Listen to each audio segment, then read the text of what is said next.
And here you have it, the typical bullshit that attracts a lot of stupid, lazy people. How to make, you've seen this stuff, how to make $100, $200 per day. Easy, right? Now, if you don't realize it, it's a scam. So, everyone's favorite, I don't know what he calls himself, consumer finance influencer, Graham Stephan. And of course, Graham, like all these guys, you'll notice Kevin does it too. Not all of them, but a lot of them, what they'll do is hello, how you doing, everybody? Oh, it's a great day. Because most of the people who tune into these charlatans are depressed. They feel like shit. And let me tell you something, folks. If you want to get out of your rut, if you're depressed, if you're feeling down, you don't want to listen to these guys. They're going to steer you into the gutter. Okay? The last thing you want to do is waste your time on these frauds, these con artists. Get up off your ass and do something for yourself. So he wants to tell you how to make $100 per day with cryptocurrency. So basically, you don't have to really work, right? You can keep a low lifestyle, modest lifestyle, and you can just make $100 a day. And maybe you'll have some other type of a scam to try and pull, right? Let's listen to what Graham has to say. What's up, guys? It's Graham here. So it's about... What's up, guys? What's up, guys? And Graham, he's always sitting down, by the way. And, he wants to hide his minor stature. And you can tell Graham is a very small fellow. Anyway. Time that we talk about the holy grail of building wealth, investing, and financial independence. And that would be passive income. So you notice he always has his little car in the background, right? Ty Lopez, financial independence. Folks, now let me just go ahead and remind everyone, some of you haven't heard this before, and probably a lot of you who are listening to this are so ignorant you don't even think it matters. I'm a world expert. I don't even call myself a world expert in consumer finance because consumer finance is a scam. Anybody who says they are a consumer finance expert or speaker or teacher is a snake oil salesman. Okay, I'm a world expert in investments. Predicted the financial crisis better than anybody in detail. That's fact. Written in 2 books. I'm not going to go over the details of that. Worked on Wall Street. Been in the financial industry as a financial professional for more than 2 decades. I'm here to tell you, folks, that these guys like this, you don't want to be listening to. He's a huckster. He is a con artist. He's pitching a lot of bullshit that's going to get you nowhere. And in fact, as I have proven in the past, he's a liar. He has lied. He's played the fake it till you make it strategy, the fraudster strategy, lying about his income, faking it until he makes it. And that was probably, I guess, Tony Robbins made that popular. Tony Robbins, the fake it till you make it scam artist. And of course, many people now, they think it's okay to do that. But all these guys, if they're really successful and they're providing value as they claim, made a lot of money in real estate. They made a lot of money in the stock market, right? But so why are they pitching stupid, corny videos geared towards the mentality of 8-year-olds? And they're pitching affiliate links and buy me coffee and buy my merch, because they make their money through that process, folks. They're not really successful unless you consider scam artists and liars successful. So let's go ahead and listen to what he has to say. I'm not going to go through this whole thing, but basically he's going to be talking about ways to make money in cryptocurrency, passive income. And that would be passive income. What's up, guys? It's Graham here. So it's about time that we talk about the holy grail of building wealth, investing, and financial independence. And folks, this kid doesn't know anything about investing. That's fact. Write it down. Yeah, he sells courses. A kid who didn't go to college. He worked as a real estate salesman for 3 or 4 years approximately. And he doesn't know anything about investing. He doesn't know anything about business. That's fact. He's a clown. Financial independence. When you hear financial freedom, wealth building, financial independence, those are buzzword terms that should tell you you're dealing with a con artist. That's a fact. Write it down. True professionals in the investment world, in the financial industry, don't use those terms. I know because I'm one of those people, professionals in the financial industry. I've worked with billionaires. I've worked with multi-billion-dollar firms. I'm telling you right now, folks, I've worked with legitimate people. You just don't use that clickbaity nonsense. That's the type of stuff that frauds, con artists use. People that are on the side, they come out of the side of Tony Robbins, and they brand themselves as consumer finance guys. Guys like David Bach, his mentor's Tony Robbins, and he's tried to brand himself as a consumer finance guy. Now, David Bach, it's kind of interesting because he was working, apparently, I haven't confirmed this, but what he claims is he was working for several years on Wall Street as a stockbroker. Yet he moves on. Matter of fact, he claims to have been very successful. But yet he's moving on with trash books and stupid garbage. Something is not right there. It doesn't make sense. But anyway, let's go ahead and listen now to what Graham has for us. That would be passive income, but with a slight twist. See, most of us already know how to make passive income with stocks, dividends, REITs, and real estate. But Okay, folks, passive income is another scam that you're hearing. It's being disseminated almost obsessively by these millennials and these Y and X generations, especially the millennials. Let me tell you something which I've been talking about for years. There's no such thing as passive income. Fact, write it down. People who are claiming that there is are idiots, and therefore you don't want to follow an idiot, or scam artists, and you certainly don't want to follow a scam artist. There's one exception to that, and I'll get to that in a minute. Okay? And remember who I am versus who this twerp is. So anyone out there who talks about passive income, well, I'm saying there's not passive income. So who's credible? Okay? And I'm not the one pitching nonsense. And of course, he's going to talk about this. Oh, this video is completely free. I'm not trying to sell you anything. I just ask you to subscribe if you like the content. Well, no, the content's not free. You're making AdSense revenue, and you're trying to build your subscriber base so you can pitch them bullshit, including your stupid courses. But let me explain about passive income, folks. Every single type of income that you can think of is not passive. Now, these idiots basically, they talk about passive income if you're not working, right? So they typically refer to it as investing.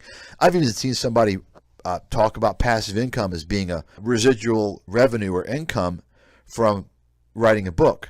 No, that's not passive income because you had to write the damn book. You had to put in, well, actually, a lot of these fraudsters don't write their books. They just hire some ghostwriter, and the smaller guys like this guy they would hire someone from India to write their nonsense book. But you have to put work in. There's a lot of hours, a lot of time. There's money, right? It's not passive. They'll talk about investments like he is. Real estate, right? The stock market. He's claiming that's passive income. Folks, it's not passive income. In fact, just today, I was out at one of my properties, and I'm having to deal with a complete freaking nightmare. I'm having to deal with major foundation issues. And I've been having to deal with this stuff. There was water 6-8 inches deep in the crawl space. The pump was not working. Had an estimator come out there, and we're looking at $45,000. Foundation repair. Got to put a new drainage system in there. Got to fix the floor joints and the main beams and all this stuff. Not to mention, I was in there last week trying to look at a unit that a tenant moved out. Folks, there's nonstop problems. And by the way, FYI, for those of you saying, well, that's why you hire a management company. I do have a property manager. That's right, I do. But there's certain things that those big things like that, you can't just hand over to a property manager. And I can tell you about, that's a whole nother, and that's funny because you talk, Graham and Kevin, meet Kevin, these guys should be talking about this stuff.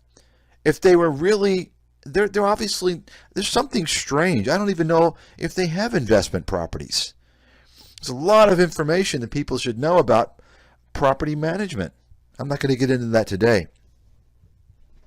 But my point is, folks, is that there's no such thing as passive income. Even in the stock market, you have to know what you have. And you have to continuously, not every day, but you have to periodically reevaluate things. Your portfolio, the investments that you have, you need to make decisions. You need to follow up and keep abreast of what's going on. That's not passive income. Okay? It's not passive. Anyone who pitches passive income is a idiot or liar, con artist, okay?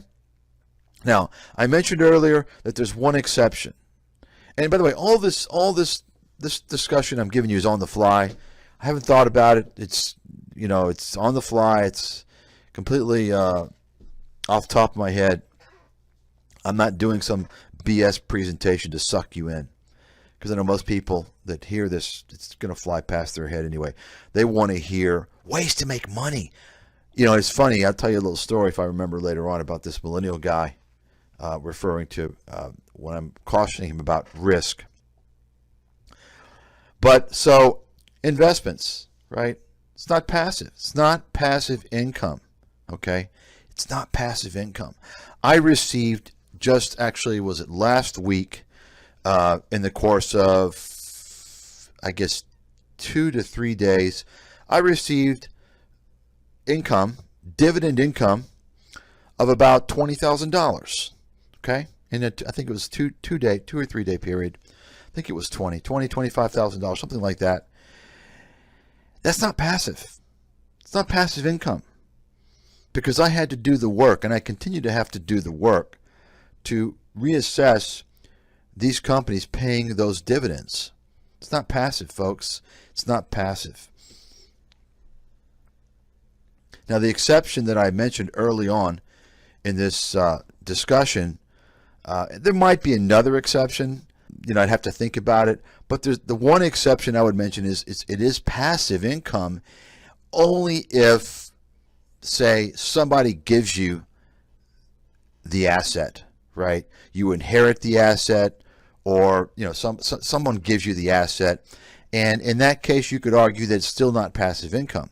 Because if you really care about preserving and protecting that asset, then you're going to need to continue to monitor or to maintain that asset in some way, shape, or form. So the easiest example would be an investment. Let's say that you inherited some securities, some stocks, a bond fund or something like that. Well, obviously, it's free money. You didn't have to pay anything for it, right? So you're receiving this income. Now, if you're going to be irresponsible, you're just going to ignore it, right? You're going to ignore it. Now, maybe you don't know anything about investments, which is one reason why it would be probably a good idea to stay away from it.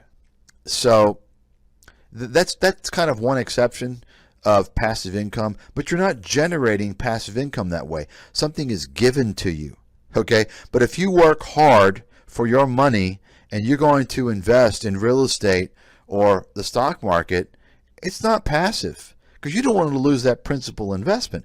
You're going to need to do something to reasonably provide upkeep and maintenance on that investment. Even if you have, in the case of real estate, a property management company. First of all, you've got to watch those guys, okay? And you have to sometimes manage them. I can tell you a horror story, if I wanted to, about the previous property management company that I had employed. They were a disaster. They were a complete disaster. You know why? Because I let things go. I was out of the country for a long time, and I went to one of the properties, and it looked like a zoo. I kid you not. There was a full swing set in the front yard. In the front yard, okay, there were big dog chains on the trees, and they have big dogs. And the dogs, by the way, these tenants were not approved for pets. They have big dogs, and they were chained to the tree. They had dog houses in the front of the yard. It was just a complete circus show. So, and once again, I had a property management company maintaining that. Same property management company in another property. There were repairs that needed to be done on the gutters. A lot of these property management companies, folks, they're basically leasing agents. And they want to go there. They rent out the property. Okay. They do what needs to be done to rent out the property. Okay. Heating goes out, AC goes out. Okay. They call the contractors. That's a whole nother topic of discussion, by the way. But they'll do that. But when it comes to, overseeing the property in terms of, making sure that things aren't out of control and so forth, they don't give a shit typically. Okay. I mean, it varies depending upon, some are better than others, but I'm just telling you that until you get to know your property management company, there's a lot of work involved in overseeing things. And even still, I have a very good, a very competent, responsible property management company right now. And I'm very involved in this property. There's two particular properties that are that I'm dealing with. Okay, because they can't. You want a property management company to oversee and take care of major foundation issues? Is that what you want, to make these decisions and to hire the contractors that they quote unquote deem fit? You understand? So those are just a couple of examples. There's so many other examples. Stock market is a similar situation. There's no such thing as passive income, folks. These people who are trying to sell you the idea of free money, easy money, they're toxic. Graham Stephan is toxic. He's disinformation. He's a scam artist. He wants the clicks. He wants the subs so he can get the ad revenue and he can pitch his courses. He's a scam artist, folks. Stop empowering these fraudsters. I know I'm speaking. It's a waste of time. It's futile for the most part, but I still have to speak about it. It's like telling the cult members of Joel Osteen or Benny Hinn, right? I mean, you can sit there and tell these people, but they're not going to listen. You see? So let's continue.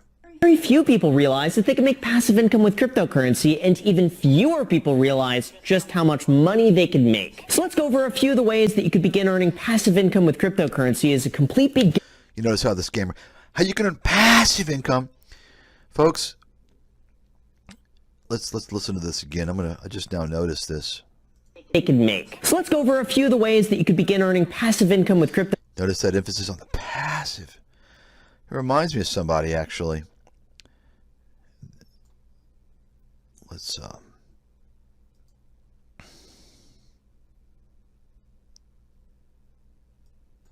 no, this is not Joel Osteen. I'm going to go over him a little bit later, actually, but kind of remind me of this guy. Anybody know who this is? Don Lapre. Remember this guy?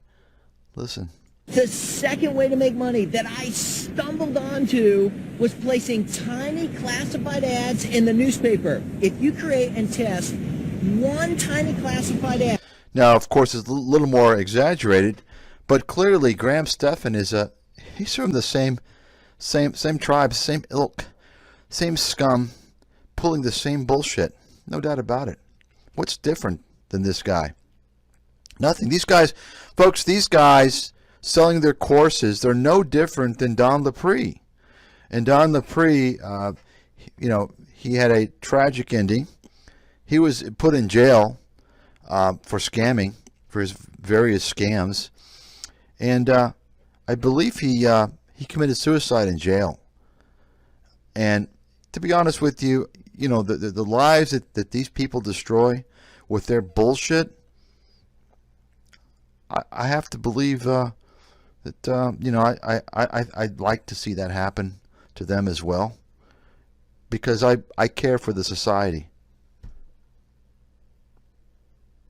Cryptocurrency is a passive income. Even fewer people realize just how much money they can make. So let's go over a few of the ways that you could begin earning passive income with cryptocurrency as a complete beginner that you could start doing immediately. And even better, because let's be real, the entire cryptocurrency space is full of a whole bunch of sketchy people. None of this is sponsored. I have zero financial interest in any of these companies or strategies that I'm talking about. And I'll do Yeah, folks, this guy, believe me, he's setting himself up, be pitching all types of nonsense related to this. My best to break everything down as much as possible. So without further ado, here's everything that I have learned along the way that's helped me out. All I ask for in return, if you find this video helpful or enjoyable in any way, just subscribe or hit the like button for the YouTube algorithm. That's literally it. I'm not trying to sell you on anything here. It's all just completely free information. So if you wouldn't mind just doing me that quick favor, thank you guys so much. Stop begging for people to subscribe and like you. Just stop it. It's disgusting.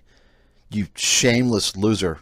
With that said, let's begin. All right, so first, the easiest and most straightforward way of making passive income with cryptocurrency is passive income. What's called an interest-bearing account, which is likely the quickest way anyone can get started. Just like you could go to the bank, deposit your money, and get a lovely 0.5% interest rate, you could deposit your cryptocurrency throughout several exchanges, earn a preset return depending on the amount you hold, and believe it or not, the return is actually pretty good. Like I said, none of this is sponsored, but as a few examples, BlockFi pays as high as 4.5% on Bitcoin, 5% on Ethereum, and 9% on USDC. Celsius pays even more at up to 8% on Bitcoin, 7% on Ethereum, and nearly 11% on USDC, and Voyager pays the same interest rate regardless of how much you hold on the platform. For myself, my thought is that if I'm planning to hold on to the underlying cryptocurrency anyway, I may as well earn some interest in the process. Otherwise, I'm leaving money on the table for what probably amounts to just a few minutes worth of work. It would be kind of like choosing to keep your money in cash under a mattress instead of moving it over to a bank to get paid interest. The concept is the same, but the money you make is drastically different. Now, usually at this point, the go-to question is,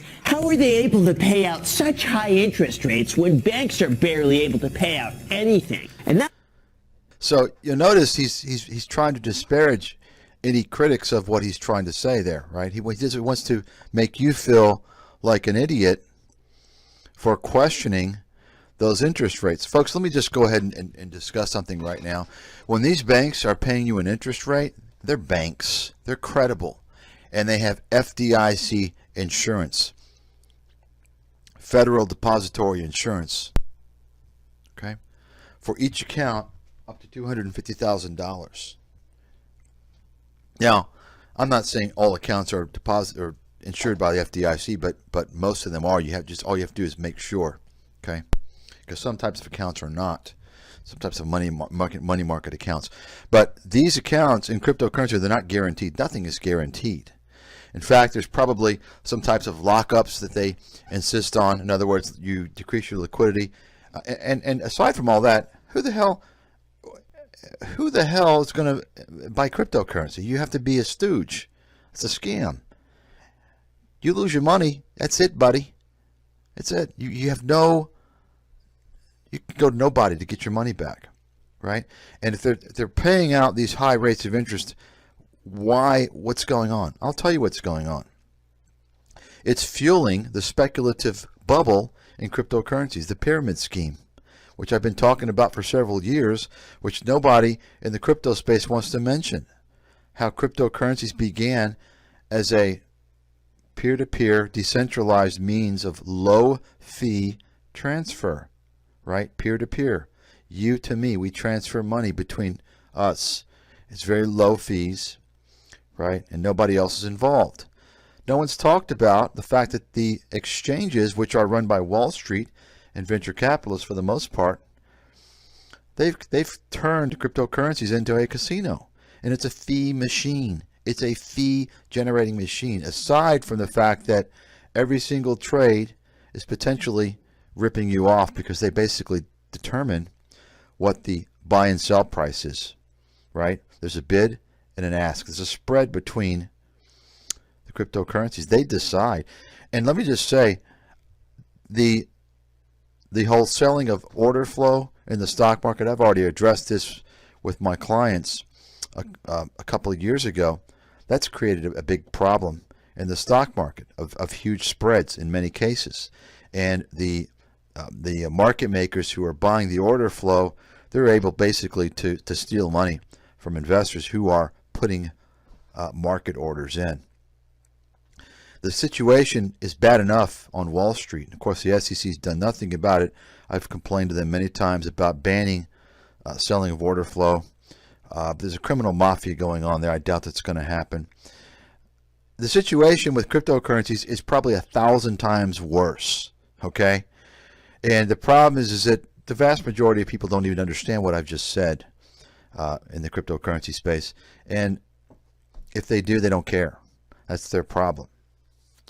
So what's going on? Well, obviously they're borrowing your cryptocurrency. Why? Because they're lending it to others for all types of schemes and scams, basically, is what's going on. And it's pretty scary to think, it's a house of cards in the cryptocurrency. A house of cards going on with not just the currencies, but also in these exchanges that are engaging in these behaviors. And you better believe, folks, when that house of cards comes tumbling down, the exchanges are going to be hurt the least and the last. It's the people that are holding those cryptocurrencies that are going to suffer first. Because remember, there's no regulation. Okay? They can do whatever they want. Okay? So let me just go ahead and close this out. He's going to have other nonsense about cryptocurrencies. Folks, there's no easy money. Okay? There's no easy money.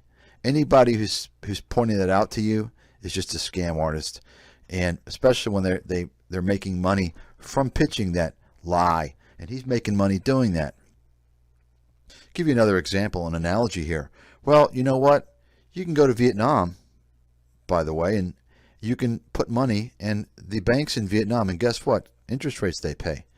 They're paying up to 8.5%, 9% interest. That's right. 8.5%, 9% interest. And the interest rates are low. So what's going on?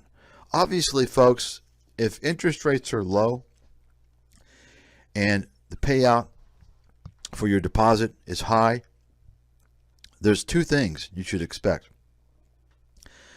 You should expect some type of liquidity restraint. That is to say, you can't just go on any given day and withdraw all that money out of there. And the second thing is they're engaging in risky behavior with that money. They're lending that money out to people who are paying high interest rates for that loan, right? So if they're paying you 9% for your deposit, how much are people paying to borrow that money from the bank, right? They're probably paying at least 12%, maybe 13% or 14%. And in Vietnam in particular, what's gone on over the past couple of years, maybe 3 or 4 years, is there's a massive amount of speculation in undeveloped land.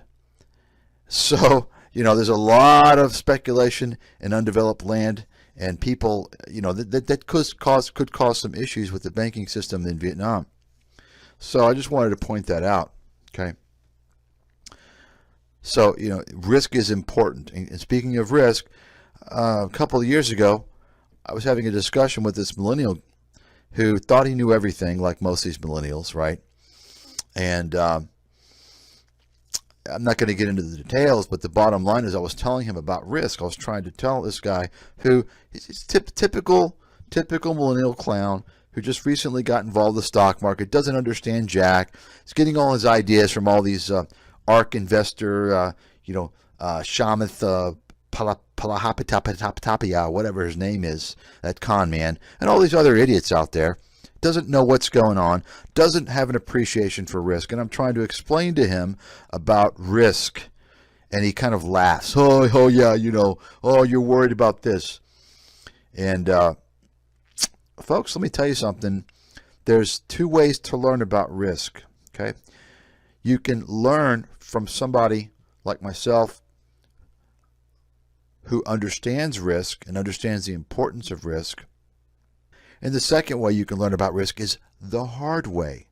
So you can, if you're listening to me, I can help you avoid, or let's say mitigate, the losses that you are going to sustain learning about risk, okay? But ultimately, most people have to learn the hard way about risk. And for some people, it's a very, very hard, treacherous lesson. It takes a long time. So you can go through and not appreciate risk and lose a lot of money. Okay? I'm just telling you right now, folks, you can't get away from that. Of course, the vast majority of people involved in cryptocurrency, in terms of numbers, not money, in terms of the numbers of people, they have no idea about risk. These kids, they don't know what's going on. They have no clue. And it's just shocking to me. The people who might have an idea about the risk, that's the big money. It's the drug cartels and the human sex trafficking, the terroristic groups. They don't really care because they're already facing risk of laundering their money, moving their money around. So they're prepared to deal with the risk in the cryptocurrency market of loss because they're already dealing with that anyway.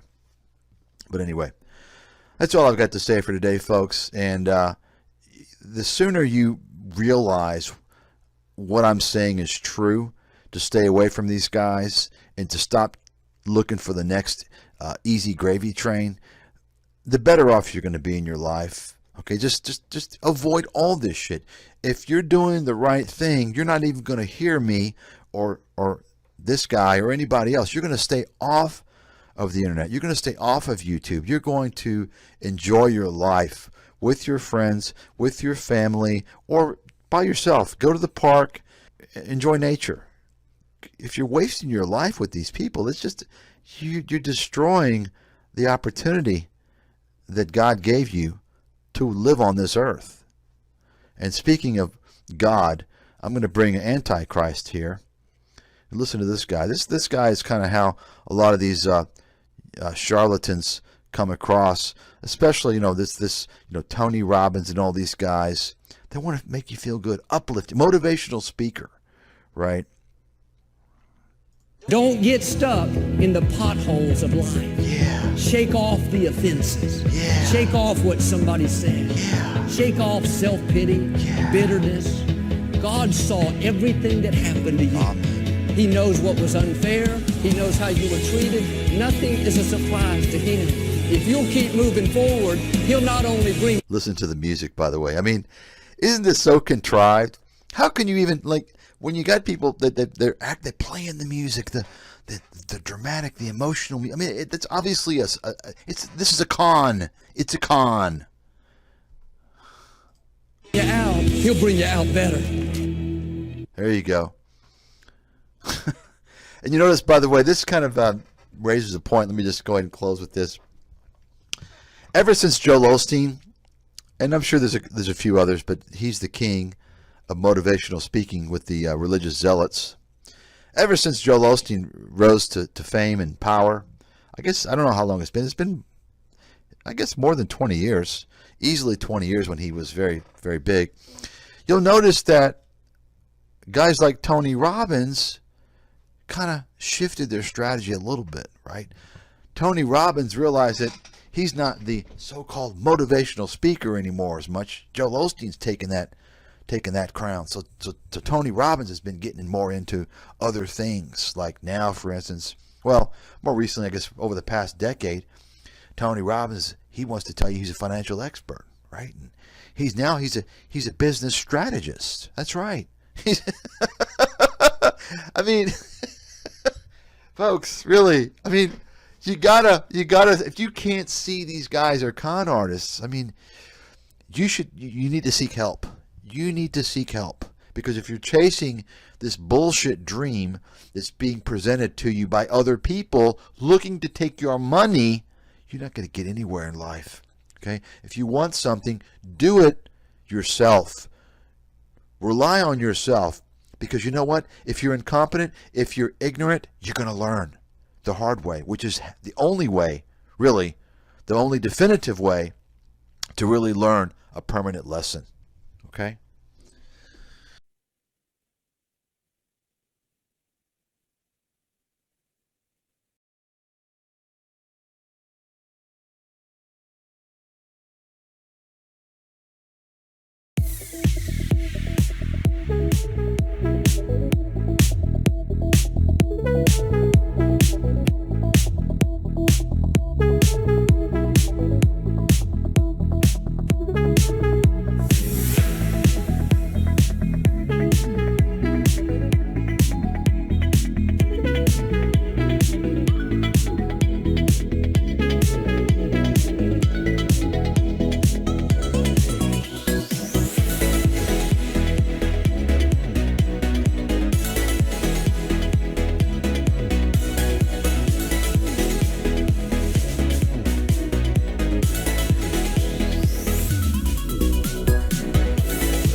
In terms of getting back as an investor, if it's coming down to here,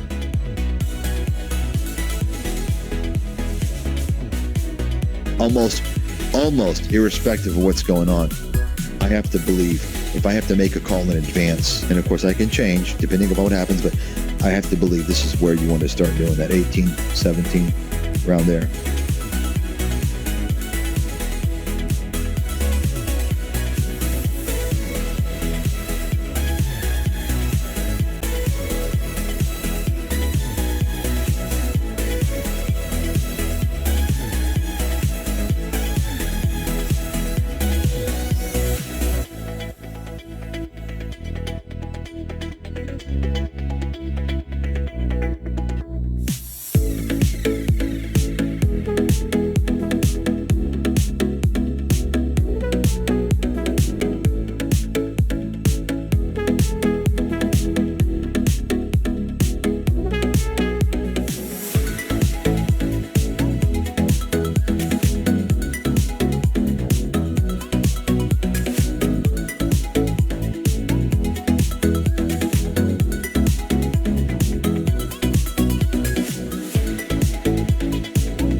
Their earnings report is a complete game changer, at least for quite a while.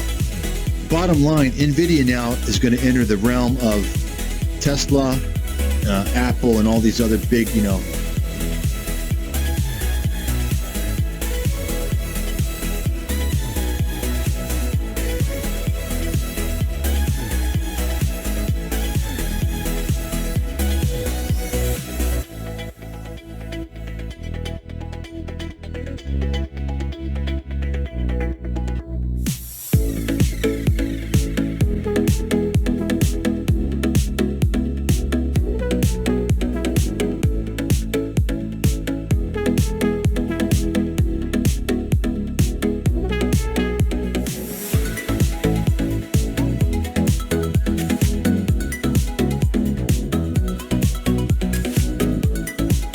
I mean, listen, NVIDIA can come down to 150, come down to $100. If you don't think it's possible, then you don't understand how the market works.